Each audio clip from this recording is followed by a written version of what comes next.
বাংলাদেশ জামায়াতে ইসলামীর বিরুদ্ধে বিস্ফোরক স্ট্যাটাস দিয়েছেন জাতীয় নাগরিক পার্টি এনসিপির আহ্বায়ক নাহিদ ইসলাম। পিআর বা আনুপাতিক নির্বাচনের দাবিতে জামায়াতে ইসলামীর আন্দোলনকে সুচিন্তিত রাজনৈতিক প্রতারণা বলে মন্তব্য করেছেন জাতীয় নাগরিক পার্টির আহ্বায়ক। রোববার সামাজিক যোগাযোগ মাধ্যম ফেসবুকে এ সংক্রান্ত একটি স্ট্যাটাস দেন নাহিদ ইসলাম। স্ট্যাটাসে নাহিদ ইসলাম বলেন, জামায়াতে ইসলামী ঘোষিত তথাকথিত আনুপাতিক প্রতিনিধিত্ব পিআর আন্দোলন আসলে ছিল একটি পরিকল্পিত রাজনৈতিক ছলনা। স্যান্ডেলিনা সো, রূপচর্চায় আভিজাত্য। এই আন্দোলনের মূল উদ্দেশ্য ছিল ঐকমত্য কমিশনের সংস্কার কার্যক্রমকে বিপথে নেওয়া এবং জাতীয় সংলাপকে জনগণের গণ আন্দোলনের আলোকে রাষ্ট্র ও সংবিধানের পুনর্গঠনের প্রশ্ন থেকে সরিয়ে দেওয়া। নাহিদ বলেন, সংসদে আনুপাতিক প্রতিনিধিত্বের ভিত্তিতে একটি উচ্চকক্ষ গঠনের দাবি ছিল সাংবিধানিক নিরাপত্তার অংশ হিসেবে একটি মৌলিক সংস্কার প্রস্তাব।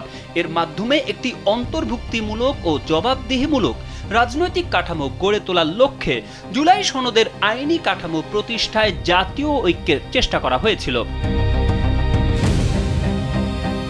এনসিপি আহ্বায়ক অভিযোগ করেন, জামায়াত ও তার সহযোগীরা এই এজেন্ডা হাইজ্যাক করে এটিকে কেবল একটি কারিগরি পিআর প্রশ্নে পরিণত করেছে এবং নিজেদের সংকীর্ণ দলীয় স্বার্থে তা ব্যবহার করেছে। তাদের উদ্দেশ্য কখনো সংস্কার ছিল না, বরং ছিল প্রতারণা ও রাজনৈতিক কৌশল। সংবিধান সংস্কারের আন্দোলনকে তারা দর কষাকষির হাতিয়ারে পরিণত করেছে।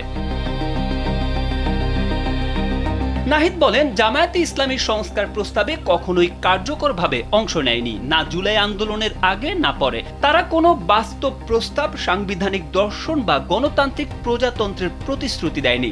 ঐকমত্যের কমিশনে জামায়াতের আকস্মিক অংশগ্রহণ ছিল সংস্কারের প্রতি বিশ্বাস নয়, বরং রাজনৈতিক অনুপ্রবেশ এবং অন্তর্ঘাতের কৌশল।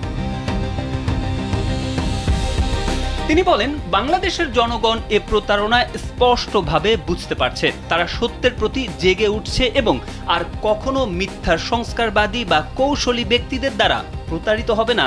সর্বশক্তিমান বা এই দেশের সার্বভৌম জনগণ কেউই আর কখনো অসৎ, সুবিধাবাদী এবং নৈতিকভাবে দেউলিয়া শক্তিকে তাদের উপর শাসন করতে দেবে না।